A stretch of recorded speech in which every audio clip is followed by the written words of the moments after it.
Marina acordou às 5 da manhã, com o barulho da chuva batendo na telha de zinco do pequeno barraco onde vivia com seus 2 filhos, Pedro, de 8 anos, e Ana, de 5.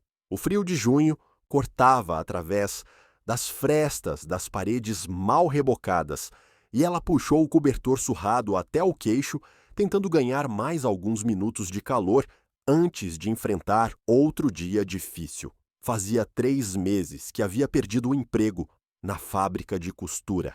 A empresa fechou as portas de uma hora para outra, deixando dezenas de funcionários na mesma situação que ela. Os últimos reais da indenização já haviam se esgotado há 2 semanas, e Marina sentia o peso da responsabilidade esmagando seus ombros magros. Levantou-se devagar, pisando descalça no chão gelado de cimento. Na pequena cozinha, abriu o armário e contou o que restava: um pacote de macarrão pela metade, um pouco de óleo, sal e 3 pães franceses que havia comprado no dia anterior com as últimas moedas encontradas no fundo da bolsa. Não havia leite para o café das crianças, nem manteiga para passar no pão.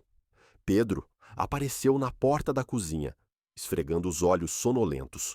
Seus cabelos castanhos estavam despenteados e a camiseta velha, que já havia sido azul, agora tinha um tom desbotado e alguns furos pequenos nas mangas. "Mãe, estou com fome", disse ele com a voz ainda rouca de sono. Marina forçou um sorriso e acariciou o rosto do filho. "Já vou fazer o café da manhã, meu amor. Vá acordar sua irmã." Enquanto Pedro voltava para o quarto, Marina esquentou água numa panela velha e preparou um chá fraco com um saquinho já usado 2 vezes. Cortou um dos pães ao meio e serviu as 2 metades para as crianças. Para ela, restavam apenas 2 pães. Ana chegou à cozinha segurando um ursinho de pelúcia desgastado, presente que havia ganhado no último Natal. Seus olhos grandes e escuros brilhavam com a inocência típica da idade, ainda alheia às dificuldades que a família enfrentava. "Mamãe, por que não tem leite hoje?" perguntou ela, sentando-se na cadeira de plástico que servia como sua cadeira especial. "Acabou, minha princesa, mas amanhã a mamãe vai comprar, está bem?" Era uma promessa que Marina não sabia como cumprir, mas não conseguia tirar a esperança dos olhos dos filhos. Enquanto eles comiam em silêncio, ela tomou apenas o chá amargo, guardando os 2 pães restantes na sacola plástica que usava como bolsa. Depois que as crianças terminaram de comer, Marina as ajudou a se vestir com as roupas menos sujas que tinham. Pedro vestiria a camiseta cinza, que ela havia lavado na noite anterior, e Ana colocaria o vestidinho rosa, que, apesar de estar ficando pequeno, ainda era sua peça favorita. "Vamos sair um pouquinho", disse Marina, tentando soar animada. "Quem sabe a mamãe não consegue de um trabalho hoje." Pegou os 2 pães, colocou na bolsa, junto com alguns currículos, impressos numa lan house há 1 semana, e saíram os 3 para enfrentar mais um dia de busca por oportunidades na cidade. O bairro onde moravam ficava na periferia de São Paulo, longe do centro, mas Marina havia decidido tentar a sorte nas ruas mais movimentadas. Talvez algum comerciante precisasse de ajuda ou alguém se compadecesse da situação dela. Caminharam por mais de 1 hora até chegarem a uma avenida comercial. As lojas ainda estavam fechando suas portas metálicas e poucos transeuntes circulavam pelas calçadas molhadas da chuva da madrugada.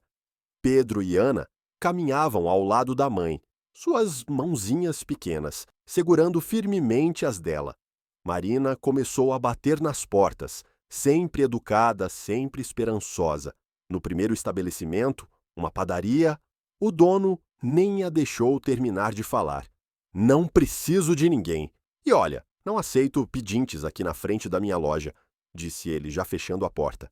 No segundo lugar, uma loja de roupas. A proprietária foi mais gentil, mas a resposta foi a mesma. "Não tenho como contratar ninguém agora, filha. A situação está difícil para todo mundo." E assim foi durante toda a manhã. Marina bateu em mais de 20 portas, sempre levando consigo os 2 filhos, que começavam a demonstrar cansaço. Pedro puxava a barra da saia da mãe de vez em quando, sussurrando que estava com sede. Ana havia parado de reclamar há algum tempo, mas seus passinhos ficavam cada vez mais lentos. Já passava das 2 da tarde, quando Marina percebeu que precisavam comer alguma coisa. Encontrou um pequeno banco de praça, debaixo de uma árvore, e sentou ali com as crianças. Tirou os 2 pães da bolsa e os dividiu, metade de cada pão, para Pedro e Ana, e ela ficaria sem nada. "E a senhora, mãe, não vai comer?" Swinguindo, perguntou Pedro, notando que a mãe apenas os observava comer. "Eu não estou com fome agora, meu amor. Podem comer." Era mentira. Marina sentia o estômago doer de fome, mas ver os filhos saciados era mais importante que sua própria necessidade. Enquanto eles comiam devagar, saboreando cada pedacinho, ela olhava ao redor, observando o movimento da cidade grande. Foi então que o viu. Do outro lado da rua, sentado na soleira de uma loja fechada, havia um homem que chamou sua atenção. Ele aparentava ter uns 60 anos, cabelos grisalhos desalinhados e roupas surradas. Suas mãos tremiam ligeiramente enquanto segurava um pedaço de papelão, onde estava escrito com letra irregular: "Preciso de ajuda. Deus abençoe." Marina observou o homem por alguns minutos. Ele não abordava as pessoas que passavam, não gritava pedindo esmola. Simplesmente permanecia ali, sentado, com os olhos fixos no chão. Havia algo em sua postura que transmitia uma dignidade silenciosa, mesmo em meio à situação de vulnerabilidade. "Mãe, quem é aquele senhor?" Zrenia perguntou Ana, seguindo o olhar da mãe. "É alguém que está precisando de ajuda, assim como nós", respondeu Marina suavemente. Pedro mastigou mais um pedaço de pão e observou o homem também. "Ele parece triste." Marina sentiu o coração apertar. Ali estava ela, com seus próprios problemas, seus próprios filhos com fome, mas não conseguia ignorar o sofrimento alheio. Lembrou-se das palavras de sua avó, já falecida, que sempre dizia: "Filha, por mais pouco que a gente tenha, sempre tem alguém que tem menos. E é dividindo que a gente multiplica as bênçãos." As crianças terminaram de comer e Marina limpou as migalhas das roupas deles com carinho. Olhou novamente para o homem do outro lado da rua. Ele continuava na mesma posição, como se fosse uma estátua de dor humana. "Pedro, Ana, fiquem aqui no banco por um minutinho. A mamãe vai ali do outro lado da rua. Posso ir junto?" "Zrenia?" pediu Pedro. "Não, meu amor, é rapidinho. Vocês me esperam aqui, está bem?" Marina atravessou a rua com cuidado, evitando os carros que passavam buzinando.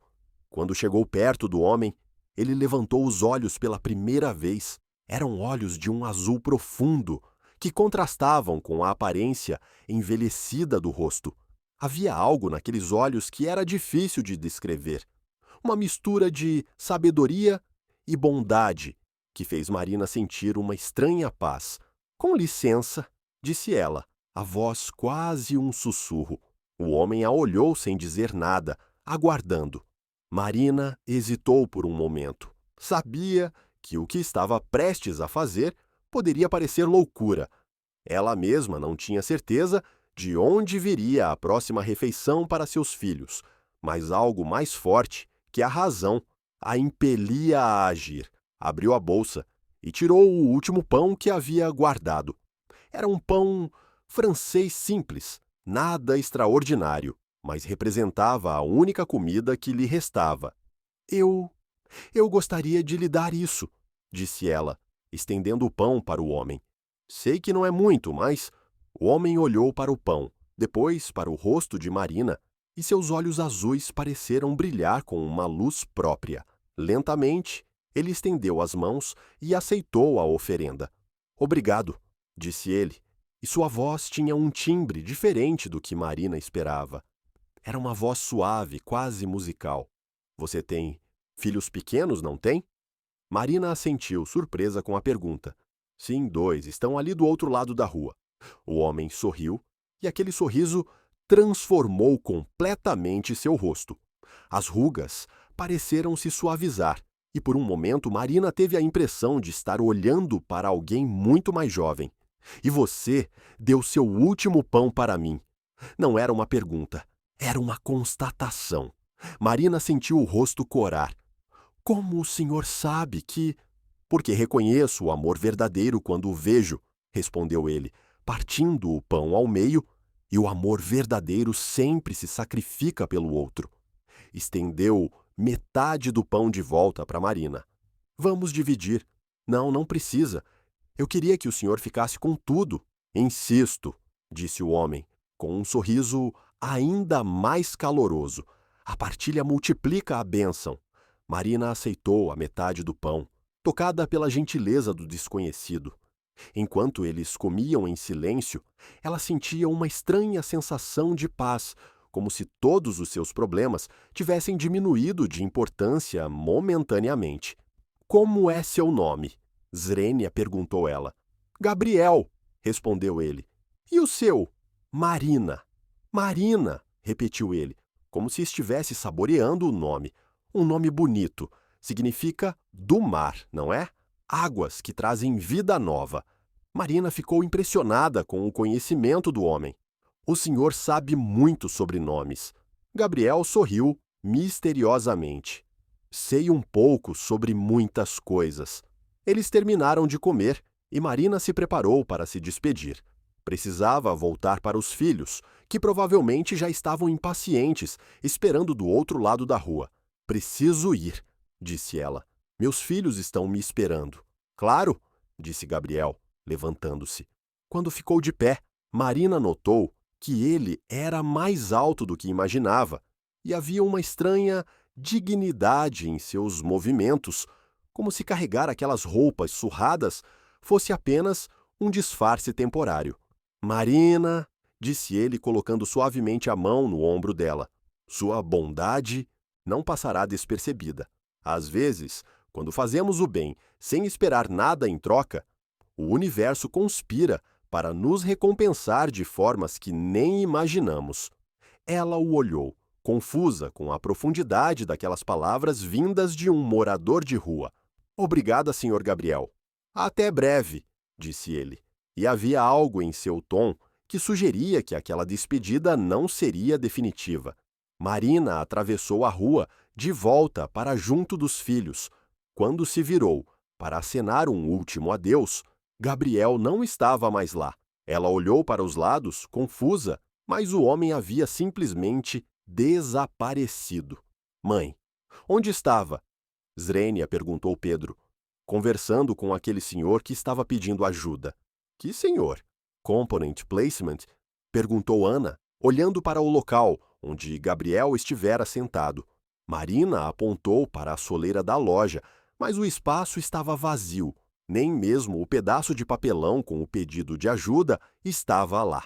Ele estava bem ali, murmurou ela, mas para si mesma. Os filhos a olharam sem entender, e Marina decidiu não insistir no assunto.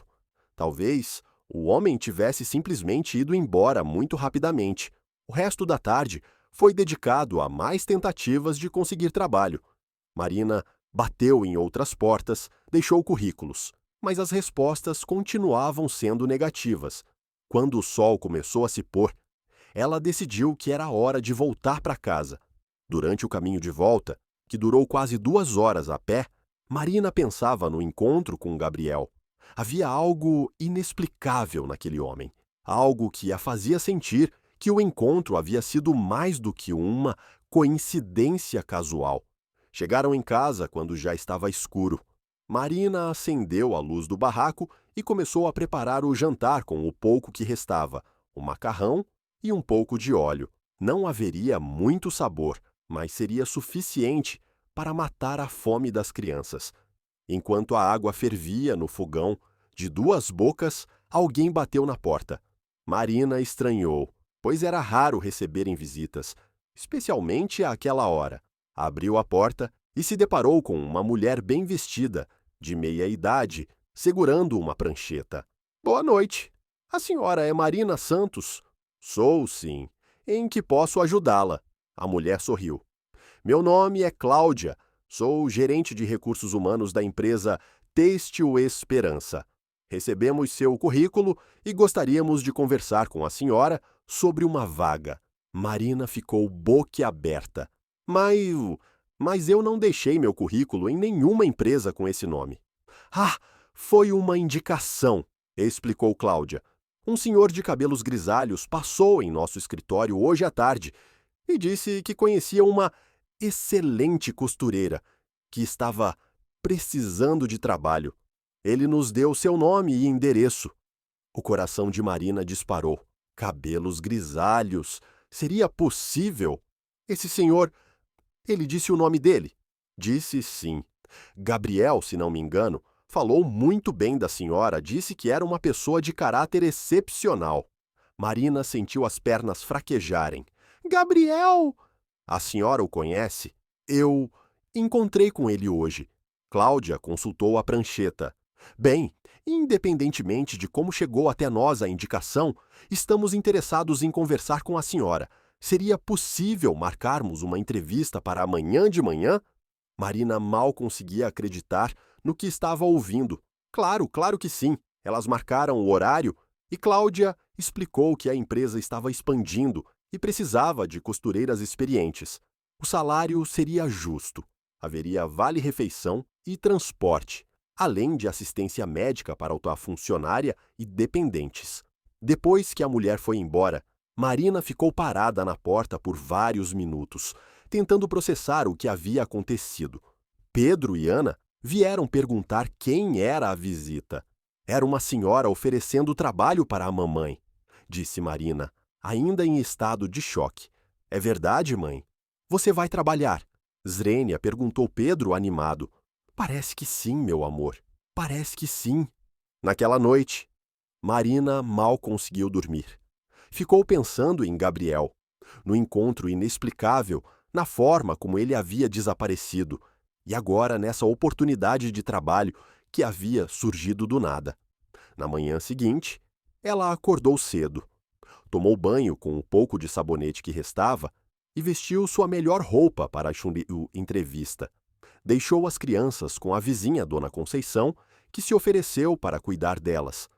A empresa Têxtil Esperança ficava num bairro melhor da cidade. Marina chegou lá de ônibus, usando o dinheiro que havia pedido emprestado à Dona Conceição para a passagem. A entrevista correu melhor do que ela esperava. Cláudia e outros 2 funcionários da empresa a receberam calorosamente. Fizeram perguntas sobre sua experiência, testaram suas habilidades com a máquina de costura e, no final do processo, ela foi contratada na hora. A senhora pode começar segunda-feira, disse Cláudia. E sobre aquele senhor Gabriel que a indicou, a senhora poderia nos passar o contato dele? Gostaríamos de agradecê-lo pessoalmente. Marina sentiu um nó na garganta. Eu não tenho o contato dele. Tudo bem, se a senhora encontrar com ele novamente, por favor, diga que ficamos muito gratos pela indicação. Marina voltou para casa com o coração transbordando de gratidão e, ao mesmo tempo, cheio de perguntas. Como Gabriel sabia onde ela morava? Como ele conseguiu chegar até aquela empresa?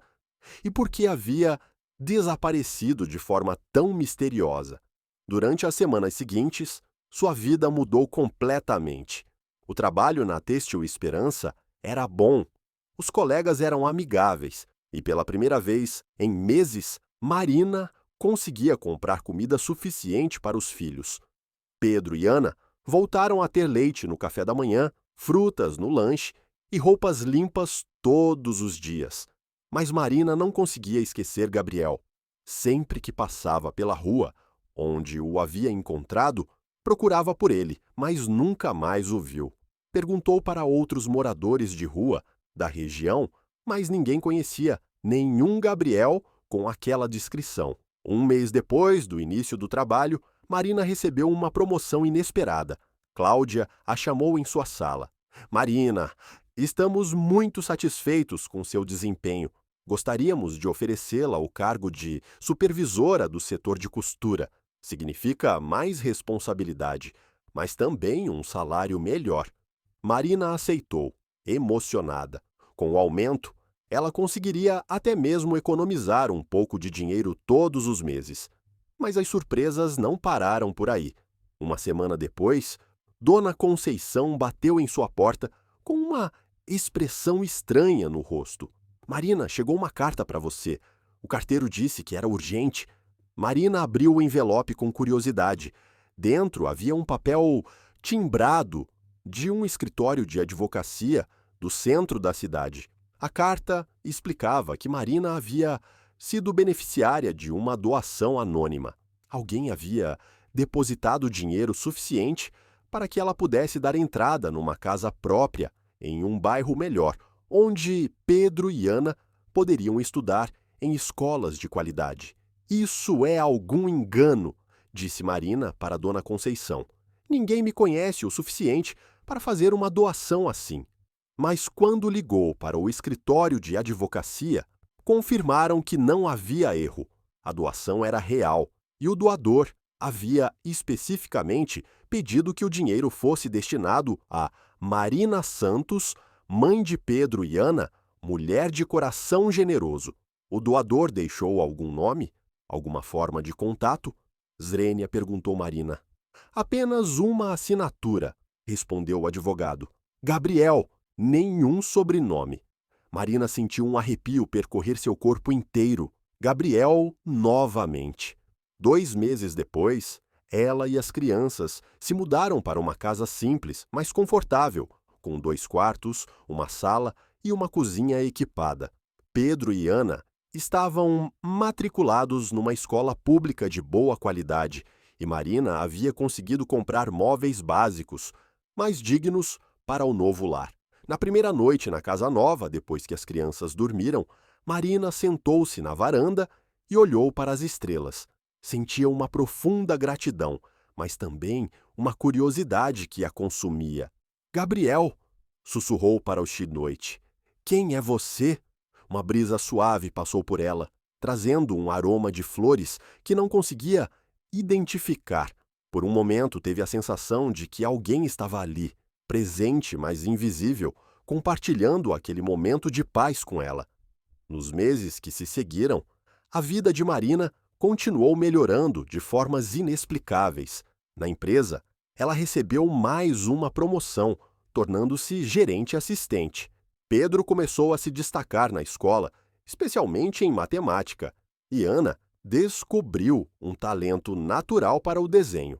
Marina também começou a ajudar outras famílias em situação de vulnerabilidade no bairro. Com sua situação estabilizada, sentia-se compelida a estender a mão para quem precisava, sempre se lembrando da lição que aprendera. Por mais pouco que tivesse, sempre havia alguém que tinha menos. Um dia, 6 meses após o encontro com Gabriel, Marina estava voltando do trabalho quando viu uma mulher jovem sentada na praça próxima à sua casa. A mulher segurava uma criança pequena no colo e tinha aí a expressão desesperada de quem não sabia onde dormir naquela noite. Marina aproximou-se dela. Está tudo bem? A mulher levantou os olhos e Marina viu lágrimas escorrendo por seu rosto. Não tenho para onde ir, disse ela. Perdi o emprego, fui despejada, não sei o que fazer. Marina sentiu o coração apertar. Conhecia bem aquela sensação de desespero e solidão. Como é seu nome? Carla. E esta é minha filha Júlia. Marina olhou para a criança, que não devia ter mais que 2 anos, e tomou uma decisão. Carla, você gostaria de jantar na minha casa hoje? E talvez dormir lá também, só por hoje, enquanto a gente pensa numa solução? Os olhos de Carla se encheram de lágrimas de gratidão. A senhora faria isso por mim? Claro, disse Marina, lembrando-se das palavras de Gabriel. A partilha multiplica a bênção. Carla e Júlia jantaram com Marina e seus filhos naquela noite. Pedro e Ana ficaram encantados com a bebê e se revezaram para fazê-la rir. Durante a conversa, Marina descobriu que Carla havia trabalhado como vendedora e tinha experiência na área. No dia seguinte, Marina levou Carla até a Têxtil Esperança e a apresentou para Cláudia. Coincidentemente, a empresa estava precisando de alguém para o setor de vendas. É incrível como essas coisas acontecem, comentou Cláudia. Ontem mesmo recebemos um pedido grande de um cliente novo e estávamos precisando reforçar a equipe de vendas. Carla foi contratada no mesmo dia. Marina ajudou a encontrar um pequeno apartamento para alugar perto dali. E em poucas semanas, mãe e filha estavam com suas vidas organizadas novamente. Esse padrão se repetiu várias vezes ao longo dos meses. Marina encontrava pessoas necessitadas, oferecia ajuda e, de alguma forma, sempre surgia uma oportunidade que beneficiava tanto quem recebia quanto quem dava ajuda. Um ano após o encontro com Gabriel, Marina estava numa situação que jamais imaginou alcançar. Havia sido promovida a gerente-geral da Têxtil Esperança. Pedro estava entre os melhores alunos de sua turma e Ana havia ganhado um concurso de desenho da escola. Mas ainda havia algo que a incomodava: a ausência de respostas sobre Gabriel. Numa tarde de sábado, Marina decidiu voltar à rua onde o havia encontrado. Queria revisitar o local, talvez conversar com comerciantes da região, ver se alguém se lembrava dele. Chegou ao local e sentou-se no mesmo banco da praça onde havia estado com as crianças naquele dia. Observou a rua, tentando reviver cada detalhe do encontro. Procurando alguém, Marina se virou, sobressaltada. Era uma senhora idosa, de cabelos brancos, que estava sentada no outro lado do banco. Ela não havia notado sua presença. Na verdade, sim, respondeu Marina. Há um ano, encontrei um homem aqui. Ele estava pedindo ajuda e eu o ajudei. Depois, ele desapareceu e eu nunca mais o vi. A senhora sorriu. Como ele era! Marina descreveu Gabriel em detalhes: os cabelos grisalhos, os olhos azuis profundos, a voz suave, a estranha dignidade mesmo em meio às roupas surradas. A senhora assentiu lentamente. Ah, sim, eu o vi. O coração de Marina disparou. Viu? Quando? Onde? Bem aqui naquele dia. Eu estava ali do outro lado da rua, esperando ir o ônibus.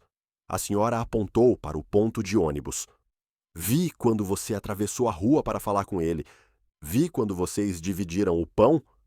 E depois? A senhora viu para onde ele foi? A senhora ficou em silêncio por um momento, como se estivesse escolhendo cuidadosamente as palavras. Filha, você acredita em anjos? Marina ficou surpresa com a pergunta. Eu acredito que existem forças do bem no mundo. Então eu vou te contar o que vi, disse a senhora, olhando diretamente nos olhos de Marina. Depois que vocês terminaram de conversar e você atravessou a rua de volta, eu vi aquele homem se levantar. Ele olhou para você por um momento, sorriu e então ele simplesmente não estava mais lá. Como assim, não estava mais lá? Não foi como se ele tivesse caminhado para longe. Não foi como se ele tivesse se escondido atrás de algo. Ele simplesmente desapareceu, como se nunca tivesse estado ali. Marina sentiu um arrepio. A senhora tem certeza do que viu? Filha, tenho 78 anos. Já vi muita coisa nesta vida. E algumas coisas que vi não têm explicação lógica. A senhora se levantou do banco. Mas eu sei que aquele homem não era um homem comum. E pelo que ouvi dizer sobre como sua vida mudou depois daquele encontro... A senhora sabe sobre minha vida? A senhora sorriu misteriosamente. Numa comunidade pequena como a nossa, as notícias se espalham, principalmente quando são notícias boas. Todo mundo sabe sobre a moça que conseguiu o emprego dos sonhos, a casa própria e que não para de ajudar os outros. Marina ficou sem palavras. Filha, continuou a senhora, às vezes Deus manda seus mensageiros para testar nossos corações. E quando encontra um coração verdadeiramente generoso, como o seu, ele faz questão de recompensar. A senhora realmente acha que Gabriel era... Eu acho que você já sabe a resposta, no fundo do seu coração. A senhora começou a se afastar, mas Marina a chamou. Espere, qual é seu nome? A senhora se virou e sorriu. Esperança, disse ela. Meu nome é Esperança. E antes que Marina pudesse fazer mais perguntas, a senhora havia dobrado a esquina e desaparecido. Marina ficou sentada no banco por mais 1 hora, processando tudo o que havia ouvido. Quando finalmente se levantou para ir embora, sentiu uma paz profunda tomando conta de seu coração. Não importava se Gabriel havia sido um anjo, um homem extraordinário ou apenas alguém que havia servido de instrumento para uma cadeia de eventos inexplicáveis. O que importava era a lição que ela havia aprendido. A verdadeira riqueza estava na capacidade de dar, mesmo quando se tem pouco. Não importava se Gabriel havia sido um anjo, um homem extraordinário ou apenas alguém que havia servido de instrumento para uma cadeia de eventos inexplicáveis. O que importava era a lição que ela havia aprendido. A verdadeira riqueza estava na capacidade de dar, mesmo quando se tem pouco. Marina voltou para casa sabendo que nunca mais seria a mesma pessoa que havia sido antes daquele encontro. E mais importante ainda, sabia que levaria essa lição para o resto da vida, ensinando-a para Pedro e Ana, para que eles também compreendessem que o amor verdadeiro sempre encontra uma forma de multiplicar-se. Naquela noite, enquanto ajudava os filhos com a lição de casa na mesa da cozinha da casa que nunca imaginou ter, Marina sussurrou uma oração de gratidão e, por um momento, teve a certeza absoluta de que em algum lugar Gabriel sorria, sabendo que sua missão havia sido cumprida. A partir daquele dia, Marina nunca mais procurou por Gabriel. Sabia que se ele quisesse ser encontrado, apareceria novamente. E se não aparecesse, significava que sua presença já não era necessária, pois a semente da bondade havia sido plantada e estava florescendo por conta própria.